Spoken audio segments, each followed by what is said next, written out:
Bill Gates, fundador de Microsoft y uno de los hombres que más fortuna ha acumulado a través de los años. Los Beatles, una de las bandas musicales más exitosas de la historia. Mozart, uno de los compositores clásicos más destacados de la historia. Tres historias diferentes de éxito, pero ¿qué tienen en común todas ellas? Si nos ponemos a detallar a fondo cada una de sus carreras, podemos encontrar un patrón común, el cual tiene que ver con las horas de práctica invertidas.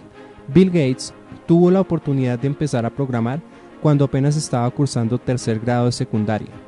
Él invertía muchas horas a la semana, haciendo códigos de programación. Cuando no lo pudo hacer en su escuela secundaria, lo hizo en otras compañías de desarrollo de software. Tanto fue así que cuando estaba cursando su segundo año en la Universidad de Harvard, tenía más de 7 años de experiencia en programación, haciéndolo casi ininterrumpidamente.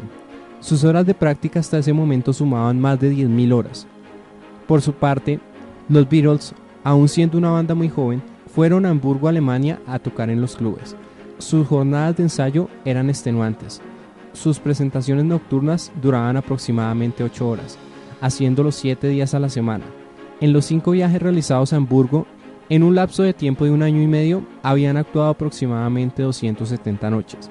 Cuando alcanzaron su primer éxito en 1964, habían actuado aproximadamente 1.200 veces. La mayoría de grupos no hacen esa cantidad de presentaciones ni a lo largo de sus carreras. Esto explica por qué los Beatles fueron la banda más exitosa y con mayor número de copias vendidas a nivel mundial. Las horas de práctica superaron con creces las 10.000 horas. Por último, Mozart empezó a hacer sus composiciones desde los 6 años de edad, pero no fue sino hasta los 21 años que sus piezas musicales fueron consideradas extraordinarias.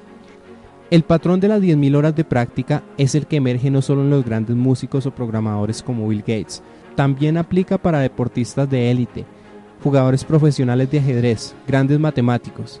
Y la conclusión a la que podemos llegar es que, si bien es importante tener unas actitudes iniciales, lo más importante y lo que marca una diferencia sustancial en quienes logran ser excelentes y los que llegan a ser solamente nivel promedio son las horas de práctica.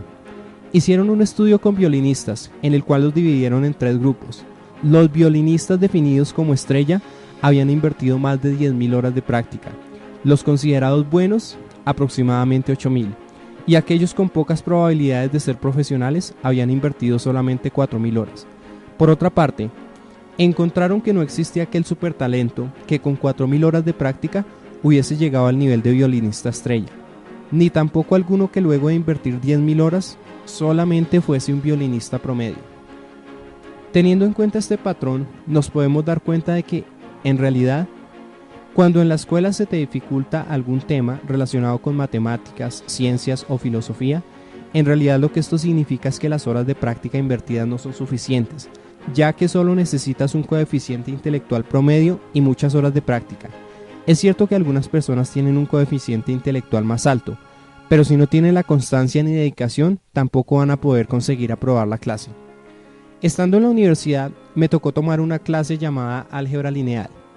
Dicha clase fue muy difícil tanto para mí como para mis compañeros de clases. Habían ciertas cosas muy difíciles de entender, razón por la cual siempre que llegaba de la universidad dedicaba entre 3 y 4 horas a practicar ejercicios de matrices. Cuando nos tocó presentar el primer examen, fui uno de los pocos estudiantes que logró una nota superior, y lo que marcó la diferencia fueron las horas de práctica dedicadas a hacer estos ejercicios. Si no hubiese sido por eso, probablemente hubiese tenido notas incluso más bajas que las de mis compañeros.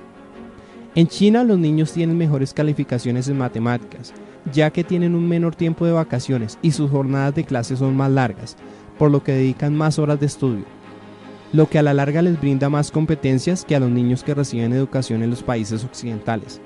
Como puedes ver, si eres lo suficientemente bueno, la práctica será lo que te diferencie de los demás. Cuando digo lo suficientemente bueno, quiero decir que tengas las condiciones iniciales, que en el caso del aprendizaje de temas matemáticos corresponde a tener un coeficiente intelectual promedio, al de la mayoría de la población.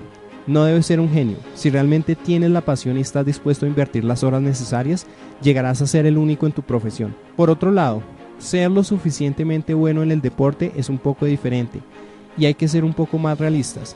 Alguien quien quiera empezar a jugar tenis a los 30 años ya probablemente no podrá convertirse en un jugador de clase mundial. En promedio, completar 10.000 horas de práctica podría tomar hasta 10 años, invirtiendo en promedio 20 horas semanales. En el libro se encontrarán muchísimos más detalles que respaldan esta opinión. De esta manera concluyo el resumen de este libro. Si quieres ver más resúmenes animados como este, suscríbete en el siguiente enlace. Hasta pronto.